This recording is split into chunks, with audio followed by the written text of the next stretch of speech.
नमस्कार दोस्तों, आपका सबका स्वागत है आपके ही गार्डनिंग चैनल में, जिसका नाम है प्लांट्स लाइफ एंड नेचर। ये देखिए, मेरे पास गुलाब का ये जो पौधा है, इस पे कितनी सारी कलियां बनी हुई हैं। कितना सुंदर फूल इस पे खिला हुआ है, जो है पिंक कलर का। ऐसा मैं क्या करती हूँ और ऐसा मैं क्या फर्टिलाइज़र देती हूँ अपने रोज़ के फूलों को, रोज़ के पौधों को, कि जो मेरी इतनी सारी कलियां बनी हुई हैं छोटे छोटे गमलों में। और इतने सारे, देखिए आप देख ही रहे होंगे, ये इस पौधे के फूल कितने ज़्यादा थे कि मुरझा गए हैं, सारे स्पेंट हो गए हैं, सारी पत्तियां झड़ गई हैं। और कितने ज़्यादा इसमें फ्लावरिंग सीड्स बनने के कगार पे हैं। अगर हम गुलाब के पौधों के जो फूल हैं उनकी डेड हैडलिंग नहीं करते हैं, तो ऐसे इसमें फ्लावर सीड्स बनने लग जाते हैं। तो फ्लावर सीड बनने का दूसरा सबसे बड़ा नुकसान क्या होता है कि सारी की सारी हमारे पौधे की एनर्जी इसी बीज बनने में लग जाती है, और पौधे की अच्छे से ग्रोथ भी नहीं हो पाती है, और उसके आगे फूल भी नहीं आ पाते हैं। ये देखिए, मैंने ना बहुत टाइम से इसकी सॉफ्ट प्रूनिंग नहीं की थी, डेड हैंडलिंग नहीं की थी। एक्चुअली में मैंने इस वजह से छोड़ रखा था कि जब मेरे सारे फूल पौधे के स्पेंट हो जाएंगे, सारे फूल मुरझा जाएंगे, तो मैं एक साथ ही उसकी करूँगी। ये देखिए, इसमें फ्लावर सीड बन गया है। जब फ्लावर सीड बन जाता हो तो फ्लावर सीड से भी हम अपना गुलाब का पौधा तैयार कर सकते हैं, बट उसको तैयार करने में कम से कम 4 से 5 महीने का टाइम लगेगा। फिर मैंने सोचा कि जब मेरे सारे फूल एक साथ मुरझा जाएंगे तो मैं एक साथ ही कटिंग करूँगी पूरे पौधे की। उससे क्या होता है कि एक साथ प्रूनिंग करने से एक ही साथ कलियाँ बनती हैं, और एक ही साथ आपके गमले में बहुत सारे गुलाब के फूल खिलते हैं। तो चलिए, आज हम करते हैं रोज़ प्लांट की प्रूनिंग। पर उससे पहले, अगर आप मेरे इस चैनल पर नए हैं और आपने अभी तक सब्सक्राइब नहीं किया है, तो आप मेरे इस चैनल को सब्सक्राइब कर लीजिए और इस वीडियो को ज़्यादा से ज़्यादा लाइक कीजिए। जब भी हम गुलाब के पौधे की प्रूनिंग करते हैं, तो हम जिस भी चीज़ से प्रूनिंग करते हैं, सीजर, कटिंग, कटर, कैंची, जो कुछ भी आपके पास है, सबसे पहले उसको सैनिटाइजर कर लें, ताकि उसमें कोई फंगस ना लगा हुआ हो। वो उसको सैनिटाइज़ करना बहुत ज़्यादा ज़रूरी है, क्योंकि गुलाब का पौधा हमारा एक बहुत ही नाजुक पौधा है। इसको हमें बहुत ज़्यादा नाजों से पालना पड़ता है अपने गार्डन में, तभी ये हमें बहुत सारे फूल देता है। तो मैं क्या करती हूँ, मैं तो छोटी सी कैंची का यूज़ करती हूँ। मैं क्या करती हूँ कि जो अपनी कैंची है उसको सैनिटाइज कर लेती हूँ एलोवेरा से, है ना।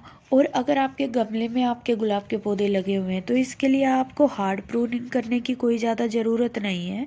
सेमी प्रूनिंग से ही काम चल जाता है। सेमी प्रूनिंग क्या होती है कि जो हमारी पत्तियां सूख गई हैं, जिसमें काफ़ी टाइम से फूल नहीं आए हैं जिस टहनी में, उसको हम काट के अलग कर देंगे।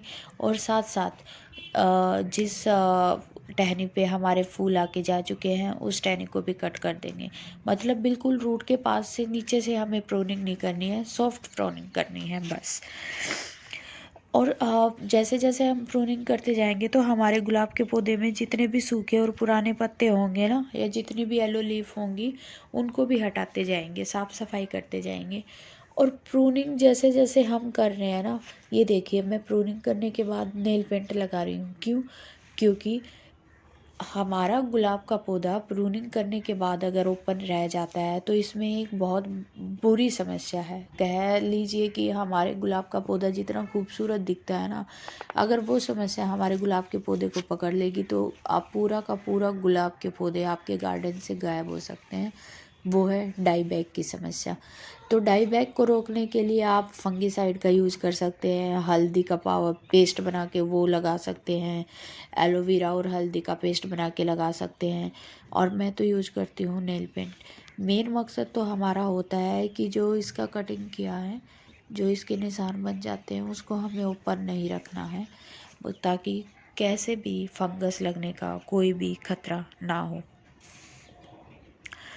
ठीक है। अगर हम इसको ऐसे का ऐसा ही छोड़ देंगे, तो हमारा पूरा प्लांट मर सकता है, पूरा डाई बैक हो जाएगा। ऐसे ही मैंने अपने एक प्लांट की तो प्रूनिंग कर दी है। अब मेरे पास गुलाब के बहुत सारे प्लांट हैं, और सबसे बड़ी बात है कि गुलाब के मैं देसी प्लांट ही रखती हूँ, क्योंकि जो देसी गुलाब होता है ना, उसका जो कलर आता है, उसकी जो खुशबू आती है, वो बहुत ही ज़्यादा मनमोहक होती है। जब भी मैं छत पे आती हूँ तो गुलाब के फूलों की खुशबू से भीनी भीनी जो खुशबू आती है ना गुलाब के फूलों से, उससे मेरा दिन बन जाता है। आप नो डाउट कि जो हाइब्रिड रोजेज़ होते हैं उनके फूल ज़्यादा टाइम तक खिले रहते हैं, उनके फूल बड़े भी होते हैं, परंतु उनमें खुशबू नहीं होती। और जितने भी अपने देसी गुलाब होते हैं उनमें खुशबू होती है। मेरे पास गुलाब के 3 कलर हैं। एक तो ये पिंक कलर है, एक वाइट कलर है और एक रेड कलर है।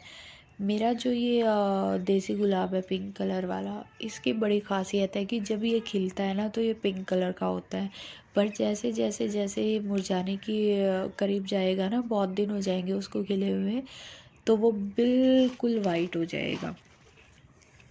ये देखिए मैंने ये येलो लीफ हो रखी है इसकी।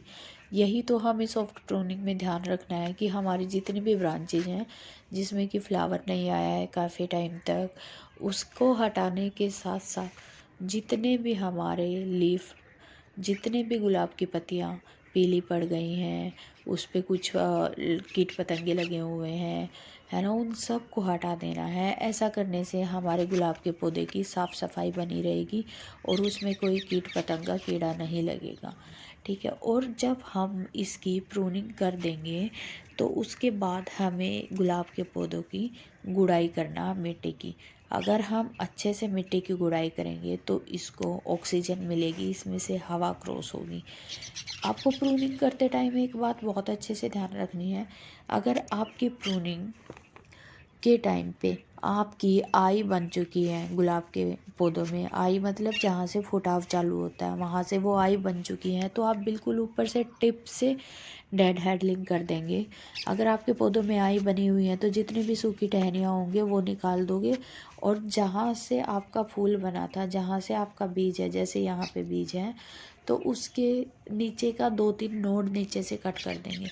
मैं इस पौधे की आप देख रहे होंगे बिल्कुल बस डेड हेडलिंग ही कर रही हूँ, क्योंकि मेरे इस पूरे के पूरे पौधे में ना बहुत ज़्यादा आइज बन चुकी हैं।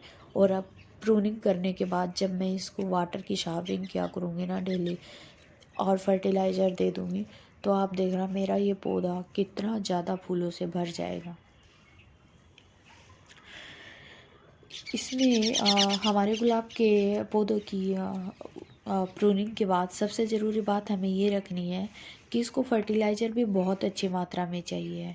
आप चाहे तो बाहर का फर्टिलाइज़र यूज़ कर सकते हैं, परंतु मैं तो हमेशा अपने गुलाब के पौधों में घर का फर्टिलाइज़र यूज़ करती हूँ। और इसके लिए जो बेस्ट फर्टिलाइज़र है ना, इसका जो इसको एसिडिक सॉइल पसंद होती है, और वो एसिडिक सॉइल के लिए मैं यूज़ करती हूँ हमेशा चाय की पत्ती। चाय की पत्ती को छान के धो के मैं रख लेती हूँ सुखा के, और उसको फिर 1-1 चम्मच 2-2 चम्मच गमले के हिसाब से साइज़ से देती रहती हूँ। और लिक्विड फर्टिलाइज़र तो मैं हर हफ्ते में देती रहती हूँ। बनाना पे लिक्विड फर्टिलाइज़र, या हो गया आपका ये ऑनियन फील फर्टिलाइज़र, उसको मैं लिक्विड बना के रखती हूँ। और बनाना फील फर्टिलाइज़र का तो मैं क्या करती हूँ कि मैंने बनाना को सुखा रखा है, उसके छिलकों को, और फिर उसको मिक्सी में ग्राइंडर करके और उसका पेस्ट बना रखा है, फिर मैं इसमें दबा देती हूँ। जैसे आप देख रहे होगे कि जैसे जैसे मैं मिट्टी की गुड़ाई कर रही हूँ ना, जड़ों को तो स्पेस मिल ही रहा है, पर इसमें ना मैंने मिट्टी में दबा रखे हैं बहुत सारे केले के सूखे हुए छिलके और प्याज के छिलके। उससे क्या होता है कि इसको खाना जैसे जैसे मैं पानी डालती रहती हूँ वो कंपोज होके इसको खाना मिलता रहता है। और इसमें फ्लावरिंग, यही एक वजह है मेरे पौधों में फ्लावरिंग जो इतनी अच्छी होती है। और दूसरी सबसे बड़ी बात है कि मैंने इसमें ना जो आयरन की कील है वो भी दबा रखी है मिट्टी में। आयरन का यूज रोज प्लांट में बहुत ही ज़्यादा ज़रूरी है। जो हमारे गुलाब के पत्ते पीले पड़ जाते हैं ना, वो आयरन की कमी की वजह से ही पीले पड़ते हैं। अगर हमें अपने गुलाब के पत्तों को हरा भरा रखना है तो इसके लिए आयरन ज़रूरी है। इसीलिए मैं इसमें छोटी सी लोहे की कील है उसको दबा देती हूँ, ताकि जैसे ही पानी देती रहूँ उसका आयरन मिलता रहे। और जितना भी हमारे रोज़ के पत्तों का रोज़ के प्लांट्स में फूलिए जाती है, हरी हरी फूलिए जाती हैं, ये देखिए इसकी बात कर रही थी मैं, ये आयरन की है, वो ना सब आयरन ही देता है। इस दूसरा क्या यूज है आयरन का हमारे गुलाब के पौधों के लिए? ये जो भी डिस्कलरेशन हो जाती है ना पत्तियों की, जैसे ग्रीन कलर है, ग्रीन कलर नहीं होता, वो बीच में से बिल्कुल लाइट कलर हो जाता है, या कभी पीला हो जाता है, या प्री मैच्योर लीफ हो रहती हैं, मतलब पहले ही गिरने लग जाती हैं, उन सब को रोकता है, गिरने नहीं देता। ये देखिए, ये है मेरा दूसरा गुलाब, दूसरी वैरायटी का गुलाब है, ये है बेलिया गुलाब है, क्लाइंबिंग गुलाब। ये इसमें बहुत छोटे छोटे फूल आते हैं, बिल्कुल गुच्छों में आते हैं पिंक कलर के फूल, पर मैं ट्राई कर रही हूँ कि इसको मैं ट्री की शेप में रखूँ। मैं इसको टाइम टू टाइम कट करती रहती हूँ, प्रून करती रहती हूँ। और ये देखिए मेरे गुलाब के पौधों में कितनी ज़्यादा आई बनी हुई है। कुछ दिनों के बाद मैं आपको इसकी अपडेट भी शेयर करूँगी कि प्रूनिंग के बाद आपके गुलाब के पौधों में कितनी ज़्यादा अच्छी ग्रोथ होती है और कितने फूल आते हैं।